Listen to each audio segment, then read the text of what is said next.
गौतम बुद्ध के, महामना कमेरा समाज के नहीं थे, वो तो राजपूत थे, लेकिन उसके बावजूद उन्होंने सामाजिक लड़ाई को, सामाजिक न्याय को अपने प्रोविंस, अपने राज्य में अहमियत दी। अकेले पढ़े और हश्र देखा। बाबा साहेब भीमराव अंबेडकर हों, चाहे डॉक्टर राम मनोहर लोहिया हों, उन दोनों ने ही इस दर्शन को आगे बढ़ाया कि हम सामाजिक विषमता के संघर्ष को सामाजिक लोगों के बीच में छोड़ करके अपनी जिम्मेदारियों से हाथ खड़े नहीं कर सकते, बल्कि सामाजिक संघर्ष की लड़ाई को राजनीतिक मार्ग से हमें लेकर के फील्ड में उतरना होगा, मैदान में आना होगा और सत्ता पे अपने आप को काबिज करना होगा। उसी दर्शन, उसी सामाजिक न्याय के संघर्ष को अपनी राजनीति का आधार बना करके डॉक्टर सोनेलाल पटेल ने सन 1995 में अपना दल की नींव रखी। और आप सबने देखा कि जैसे जैसे सामाजिक न्याय का ये झंडा ऊपर चढ़ता चला गया, उन लोगों की सांसें थमती चली गई। और क्या किया कि आप सामाजिक न्याय पाने के लिए कहीं गलती से भी डॉक्टर साहब सदन में ना चले जाएं, पुरजोर कोशिश कर ली कि लगातार हमले करते रहो हमारे पुरोधा के ऊपर। और एक दिन 17 अक्टूबर 2009 को हमने अपने पुरोधा को खो दिया। लेकिन धन्यवाद करना चाहती हूँ राजमाता कृष्णा पटेल जी का, आप सभी अपना दल के एक एक शूरवीर डॉक्टर सोनेलाल पटेल का, जिन्होंने डॉक्टर सोनेलाल पटेल की आत्मा के जाने के बावजूद भी उनकी विचारधारा को उत्तर प्रदेश और इस देश की हर एक कोने में जिंदा रखने का काम किया है। एक बार जोरदार ताली बजा दीजिए अपने लिए। आज तो डॉक्टर साहब की बात हर कोई कर रहा है, वो भी कर रहे हैं जो उनके दुश्मन हैं, और वो भी कर रहे हैं जो अपने होकर के दुश्मनों जैसा काम कर रहे हैं।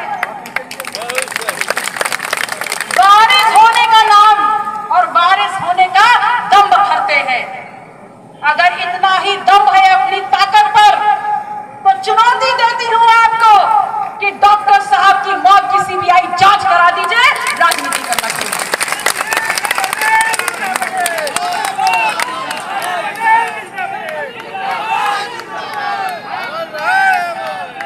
जब बड़े बड़े लोगों के साथ बैठो, उनकी बातें सुनो,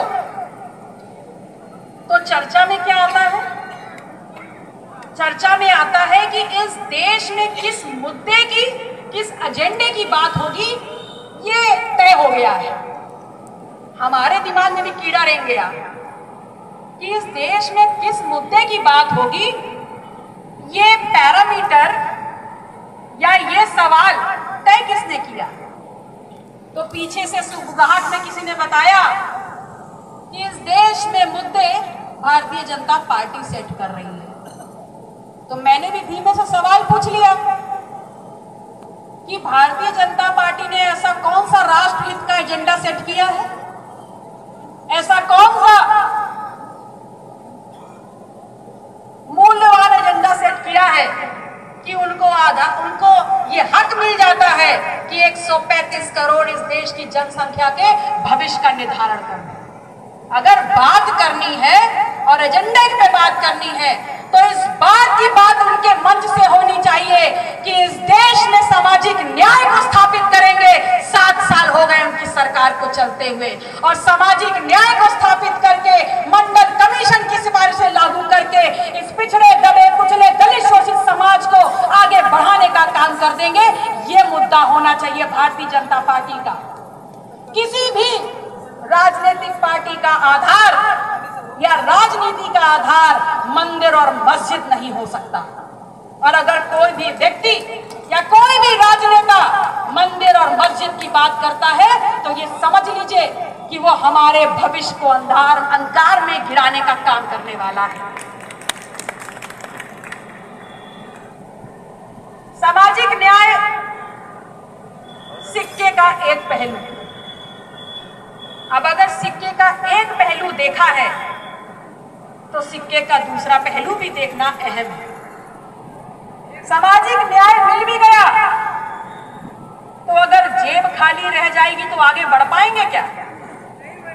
तो सामाजिक न्याय का दूसरा पहलू है आर्थिक न्याय, आर्थिक विकास। आप सबने सुना होगा, अभी कुछ दिन पहले मैंने लखनऊ में पत्रकारों को बोला है कि उत्तर प्रदेश दिल्ली की सरकार बनाता है।